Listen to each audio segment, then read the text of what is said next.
Hopefully you have been enjoying this journey as much as I have, and if you have been following the videos and doing the practice problems as we go, we have so far covered 3 videos. Now the one thing we have 3 properties. Now the one thing we have yet to cover is how to expand going in this direction. So if I give you the right hand side, how do I go to the left hand side?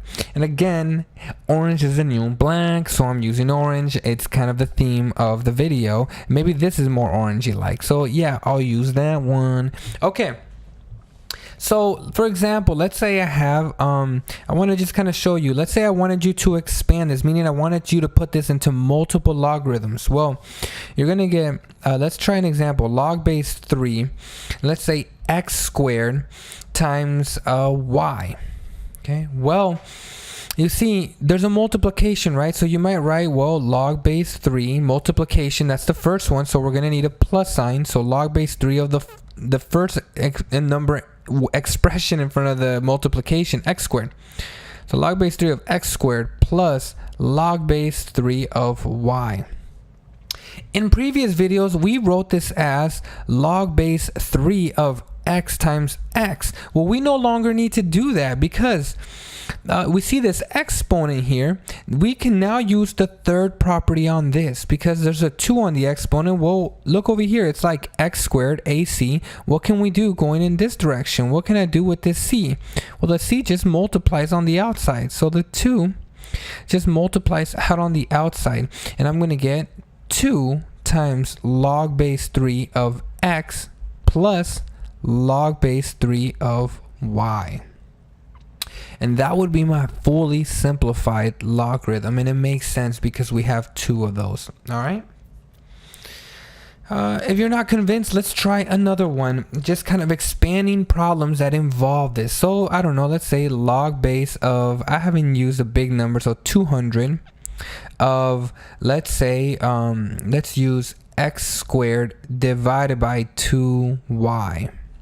Well, first of all, I see a division sign, so I know this is going to be log of 200, and we're going to get x squared minus log of 200, and we're going to get 2y. Okay, 2 times y. All right, cool. Well, now what do we have to do? Well, in this problem here, well, you see how we have an exponent of 2. We can use a third property to bring this out, to pull it out in front. Again, I just want to show you that if you were to do it like this, all right, I'm going to erase this in a minute, but we got log of 200, so don't write this down. We got x times x, right? This is the same thing as log of 200, x times log of 200. Let me just write that more eligible. X times x. So this is multiplying, so we can write this as log of 200 of x plus log of 200 of x.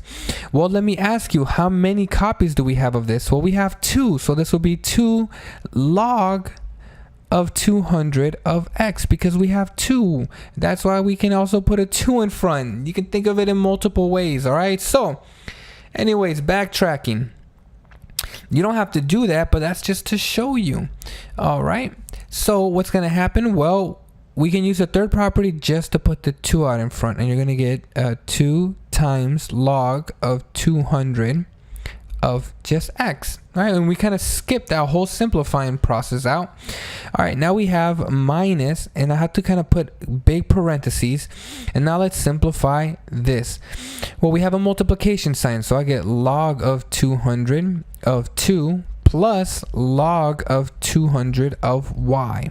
Close the parenthesis, and this whole thing will simplify to be 2 log of 200 of x minus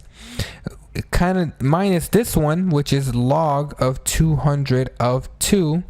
But now we have to be careful because the minus is also going to multiply over here, and so the negative times positive is a negative, and we have minus log of 200 of y. And that would be my fully simplified expression there. All right, if you were to put it back into a single log, we could, and we will get the exact same thing. Bring the 2 back in here, we get log of base 200 x squared. Minus means divide, so divided by 2, and then divide again by the y, so divide, so you get 2y. All right, let's go ahead and just do a few more singular ones, some that I enjoy. Let's go back to orange. Let's say I got log base 6 of the square no, let's do the 5th cubic root of y. Well, I can rewrite this as log base 6 of y to the 1/5. Now that I have an exponent, I can pull it out and get 1/5 times log of 6 of y. All right, and that would be my final expression. Let's try a different one. Let's say log of 7, and let's do 3 cubic root of x squared. Well, this would just be log base 7, and I'm going to get x to the 2 divided by 3. Remember, if you look over here, it's 1 over 5 because there's like a 1 here, right? 1 divided by whatever this number is, 1 divided by 5. In this case, it's the 2, so it's just 2 divided by the cubic root, 3.